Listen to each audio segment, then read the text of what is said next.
Hello everyone. आज से हम लोग एक नए टॉपिक के साथ आपके सामने आ रहे हैं लेक्चर के माध्यम से, और आपको दिख रहा होगा बोर्ड पर कि कुछ गैल्वेनिक सेल के बारे में स्पेशली लिखा हुआ है। तो एक्चुअली में हम लोग जो डिस्कस करने जा रहे हैं अब माइंड मैप का सीरीज आपके सामने लाया जा रहा है। माइंड मैप का सीरीज मैं आपके सामने इलेक्ट्रोकेमिस्ट्री के साथ स्टार्ट कर रहा हूं पहले, जिसमें टॉपिक वाइज आएंगे, और फिर जो 5 टॉपिक में जो आपके माइंड मैप्स आएंगे उस 5 को मिला करके एक सिंगल माइंड मैप तैयार किया जाएगा। And this mind map is very helpful for the aspirants. आप बोर्ड का पेपर दीजिए, आप इंजीनियरिंग का पेपर दीजिए, आप मेडिकल का पेपर दीजिए, सारे जगह ये आपके लिए प्रॉफिटेबल होगा। तो चलिए हम लोग इसको कंटिन्यू करते हैं, चीज़ों को स्टार्ट करते हैं। तो ये जो आपके सामने माइंड मैप है गैल्वेनिक सेल का है, जिसमें सबसे पहले हम लोगों ने इलेक्ट्रोकेमिस्ट्री को सिलेक्ट किया। इलेक्ट्रोकेमिस्ट्री के तहत जो है गैल्वेनिक सेल की बात की, कुछ स्टूडेंट्स का डिमांड था, इस वजह से भी हमने इलेक्ट्रोकेमिस्ट्री को ही फोकस करके स्टार्ट किया। तो चलिए हम लोग आज गैल्वेनिक सेल का बात कर लेते हैं, फिर फर्दर हम लोग इलेक्ट्रोड्स की बात कर लेंगे, फिर कंडक्टिविटी पे माइंड मैप आएगा, फिर इलेक्ट्रोलाइसिस पे माइंड मैप आएगा, और फिर कमर्शियल सेल पे माइंड मैप आएगा, एंड देन आफ्टर सबका एक फाइनल माइंड मैप तैयार होगा। चलिए, तो गैल्वेनिक सेल आप देख रहे हैं। गैल्वेनिक सेल का डायग्राम अगर आपके माइंड में होगा तो गैल्वेनिक सेल को आप क्या करते हो कि गैल्वेनिक सेल का 2 वेसल होता है और दोनों वेसल को सॉल्ट ब्रिज से जोड़ते हैं। जो एनोड वाला वेसल होता है जिस पर ऑक्सीडेशन होता है उस मेटल रॉड को लेफ्ट वाले साइड में रखते हैं, और जो रिडक्शन वाला पार्ट होता है, कैथोड वाला पार्ट होता है, उसको राइट साइड रखते हैं। यहाँ पर भी मैंने वही किया। जो गैल्वेनिक सेल का कंपोजिशन है उसी कंपोजिशन को ध्यान में रखते हुए यहाँ पे इसका अरेंजमेंट किया गया है आपके सामने। अब देखिए, एक बार आप पहले अच्छे से इसको देख लीजिए, मैं फिर इसको एक्सप्लेन करने जा रहा हूँ क्लियरली। अगर आप चाहो तो इसका स्क्रीनशॉट ले सकते हो, और फिर मैं इसको स्टार्ट कर रहा हूँ। चलिए, 1 मिनट का टाइम है आपके पास। चलिए ठीक है, हम लोग बात करते हैं। तो देखिए, ये है गैल्वेनिक सेल, ये है हमारा गैल्वेनिक सेल, और गैल्वेनिक सेल के लेफ्ट साइड में जो मेटल रॉड से आप बनाते हो जिस पर ऑक्सीडेशन होता है उसको हम लोग एनोड बोलते हैं। और हमने बताया, और इसमें क्या है ध्यान रखिएगा कि जो ऑक्सीडेशन में जाएगा, एनोड में जाएगा, वो हो जाएगा जो मोर रिएक्टिव मेटल रहेगा उसको ऑक्सीडेशन वाले पार्ट पे रखेंगे, अर्थात लेफ्ट साइड रखते हैं गैल्वेनिक सेल के। और जो रिडक्शन वाला देने वाला होगा जो मेटल, अर्थात जो लेस रिएक्टिव होगा वो रिडक्शन देगा, जिसको हम लोग कैथोड के नाम से बुलाएंगे। ये क्लियर है। और इन दोनों को जोड़ने वाला सॉल्ट ब्रिज होता है, इसलिए मैंने सॉल्ट ब्रिज को बीच में दिखाया। सॉल्ट ब्रिज में जो साल्ट का सिलेक्शन लेते हैं उसमें उन दोनों का, ये देखो यहाँ प्लस लिखा हुआ है और यहाँ माइनस लिखा हुआ है, तो प्लस है और माइनस है। तो प्लस और माइनस का मतलब, प्लस का मतलब हो गया कैटायन और माइनस का मतलब हो गया एनायन। प्लस का मतलब कैटायन, माइनस का मतलब एनायन है। तो सॉल्ट ब्रिज में जो सॉल्ट लेंगे उसमें कैटायन और एनायन की साइज़ बराबर होनी चाहिए, और जब साइज़ बराबर होगा तो उसकी मोबिलिटी बराबर होनी चाहिए। ट्रांसपोर्ट नंबर ठीक उसी तरीके से निकालते हैं जिस प्रकार से हम लोग मोल फ्रैक्शन निकालते हैं। मोल फ्रैक्शन में मोल को कंसिडर करते हैं, और ट्रांसपोर्ट नंबर में हम लोग जनरली आयनिक मोबिलिटी और कंडक्टिविटी का यूज करते हैं। आयनिक मोबिलिटी और कनेक्टिविटी वगैरह का यूज करते हैं। तो इस प्रकार से ट्रांसपोर्ट नंबर निकालते हैं, और ये जो ट्रांसपोर्ट नंबर का सम होता है ऑलवेज 1 होता है कैटायन एनायन का।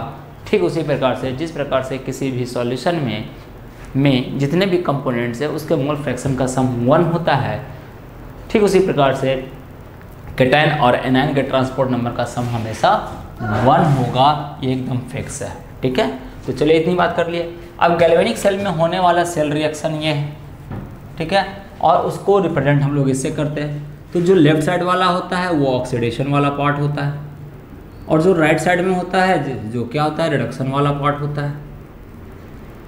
ठीक है, तो ये जो पार्ट होता है ऑक्सीडेशन हाफ सेल रिएक्शन हो जाता है, ऑक्सीडेशन हाफ सेल, और इसको बोलते हैं रिडक्शन हाफ सेल। और ये वाला जो पार्ट होता है हमारा क्या होता है, सॉल्ट ब्रिज होता है। This is salt bridge, is that clear. तो ये होता है, तो ये हम लोग बात कर लिए। अब कहता है कि गैल्वेनिक सेल में जो सबसे बड़ा रोल होता है वो सेल पोटेंशियल का होता है। किसका रोल होता है, सेल पोटेंशियल का होता है। अब ये सेल का जो पोटेंशियल निकालने के लिए हमको क्या चाहिए, इलेक्ट्रोड का पोटेंशियल, और इलेक्ट्रोड के पोटेंशियल को निकालने के लिए क्या चाहिए, स्टैंडर्ड इलेक्ट्रोड पोटेंशियल, और स्टैंडर्ड इलेक्ट्रोड पोटेंशियल के थ्रू हम लोग क्या बनाते हैं, इलेक्ट्रोकेमिकल सीरीज बनाते हैं। तो चलिए अब सेल पोटेंशियल कैसे लिखते हैं, तो E cell is equal to right minus left, या कैथोड माइनस एनोड लगा देते हैं। स्टैंडर्ड में बात कर लेंगे तो इस फॉर्म में बात कर लेते हैं, ठीक है। अब इलेक्ट्रोड पोटेंशियल का अगर पोटेंशियल निकालना होता है तो E is equal to E naught minus 0.059 by log, और ये जो कंडीशन लगाते हैं at 25 degree Celsius, 25 degree Celsius पे ये अप्लाइड है। ठीक उसी तरह से सेल में अगर हम सेल के पोटेंशियल की बात करें, मतलब पूरे सेल पोटेंशियल, अब देखो ये यहाँ पर E जो है इलेक्ट्रोड पोटेंशियल के टर्म में आएगा, लेकिन वही E यहाँ पर इसको आप सेल पोटेंशियल के टर्म में लिख सकते हो, इसको सेल लिख सकते हो पूरा का पूरा फॉर्म। तो ये सेल के फॉर्म में आ गया, ठीक है। तो इसके फॉर्म में तो ये भी जो अप्लाइड होता है वो 25 डिग्री सेल्सियस पे ही इक्वेशन अप्लाइड होता है, ये ध्यान रखिएगा। Is it clear. अब देखो क्या है ना कि क्या करते हैं कि जब हम बात करते हैं इक्विलिब्रियम पर, तो अगर हम इक्विलिब्रियम पे बात करते हैं तो एट इक्विलिब्रियम आप क्या लिखते हो, आप पढ़े हो भी होगे, at equilibrium E naught cell की बात वैल्यू कितना होता है, 0, सॉरी ई सेल का वैल्यू क्या होता है, 0।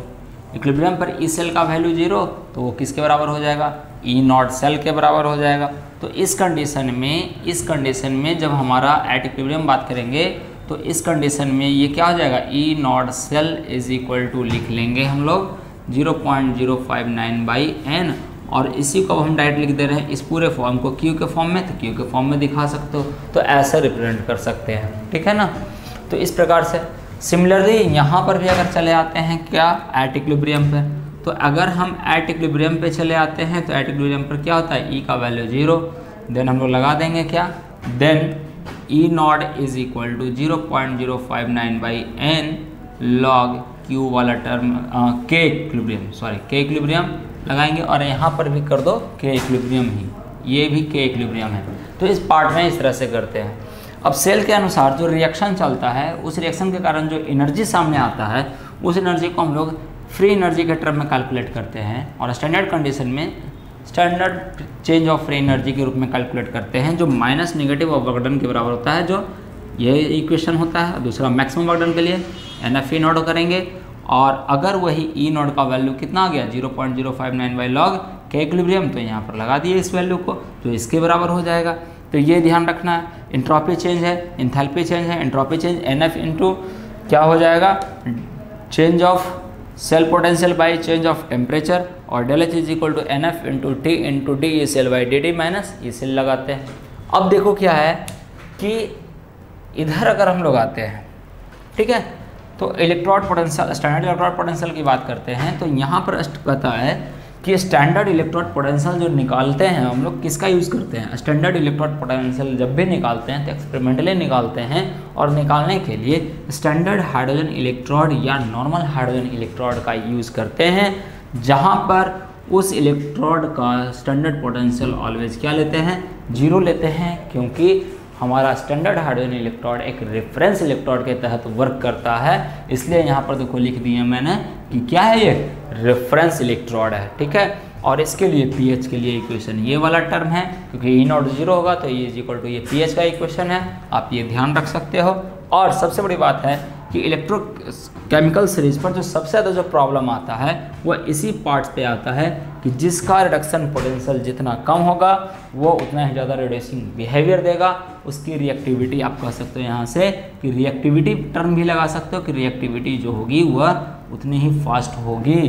तो जिसकी रिडक्शन पोटेंशियल जो होगा, विथ साइन यूज करना है, विथ साइन, मैं ना विदाउट साइन की बात नहीं कर रहा है, विथ साइन यूज करोगे, तो जब विथ साइन यूज करोगे तो क्या हो जाएगा, जिसका अब जैसे मान लो एक सपोज दैट मान लेते हैं समझाने के लिए कि अगर का मान लीजिए -2 वोल्ट है और बी की बोल देते हैं -3 वोल्ट है, तो मैंने बोला विथ साइन, तो विथ साइन के हिसाब से अगर बात करें तो ये मिनिमम वाला है और ये मैक्सिमम वाला है। तो अगर रिएक्टिविटी की बात कर लेंगे इसमें, तो रिएक्टिविटी अगर लिखेंगे तो कहेंगे कि बी का रिएक्टिविटी ज़्यादा है और ए का रिएक्टिविटी क्या है, कम है। उसी तरह से रिड्यूसिंग एजेंट भी लिख लेंगे क्या, कि बी का ज़्यादा है और ए का ज़्यादा है। तो इस प्रकार से आप इसको, इस माइंड मैप को आप प्रॉब्लम बनाने के लिए अप्लाइड कर सकते हो। अब इतना जानने के बाद एक सबसे बड़ा इंपॉर्टेंट बात ये जानना है हमको, ये सबसे बड़ा इंपॉर्टेंट बात जानना है हमको कि इसमें हम लोग क्या करते हैं कि एक सबसे बड़ा चीज़ जो बताने जा रहे हैं कि कौन सा इक्वेशन के आधार पर हमारा, किस इक्वेशन के आधार पर हमारा ज़्यादा क्वेश्चन देखने को मिलेगा, न्यूमेरिकल्स ज़्यादा मिलते हैं। अब मैं उसकी बात करने जा रहा हूँ, ध्यान देना, ठीक है। तो सबसे ज़्यादा जो क्वेश्चन देखने को मिलेगा वह इस इक्वेशन पर देखने को मिलता है। एक तो इस पर एकदम दिमाग में सेट कर लो, एक तो इस पर देखने को मिलेगा। इक्विलिब्रियम पे आएंगे तो इसको लगाएंगे, और फ्री एनर्जी वाला तो फिक्स है तो ये वाला लगाना होगा। तो ये तो दोनों एक मान लो, इस दोनों को एक मान लो। इस पर जनरली क्वेश्चंस नहीं आते हैं, न्यूमेरिकल बेस्ड नहीं आते हैं। इस पर आता है कॉन्सेप्ट बेसिस, ये क्वेश्चन आता है, ठीक है। तो एक जगह, दो जगह, तीन जगह, ये 3, और फिर इस वाले सेक्शन से प्रॉब्लम आते हैं। तो इतनी ही जगह से इस माइंड मैप में जो सबसे ज़्यादा क्वेश्चंस आपको देखने को मिलता है वह 1, 2, 3 और एक 4। और अगर किस्मत खराब रहा, अगर थोड़ा सा किस्मत खराब रहा और अगर आता है तो यहाँ से प्रॉब्लम देखने को मिल जाता है, लेकिन ये कम कंडीशन है। बाकी सारे जगह से जो मैंने बोला, जहाँ जहाँ पर 1, 2, 3, 4, ये 5 क्वेश्चंस गैल्वेनिक सेल में अगर आपको याद है तो आपका क्वेश्चन सारा बन जाएगा। और दूसरा, रिप्रेजेंटेशन पर ध्यान देने की ज़रूरत है। अगर इतनी सारी चीज़ें क्लियर है तो ये माइंड मैप आपके लिए प्रॉफिटेबल होगा, बहुत ही फ़ायदेमंद होगा, ठीक है। तो होप सो, हम ये आशा करते हैं कि ये माइंड मैप कहीं ना कहीं आपको आपके एग्जामिनेशन में कहीं ना कहीं फ़ायदा ज़रूर पहुंचाएगा। तो चलिए मिलते हैं हम लोग नेक्स्ट लेक्चर में नेक्स्ट माइंड मैप के साथ। तब तक के लिए थैंक यू। और अगर वीडियो अच्छा लगता है तो सब्सक्राइब ज़रूर कीजिए, जिससे कि आपको अगला माइंड मैप आपके पास पहुंच जाए। Thank you.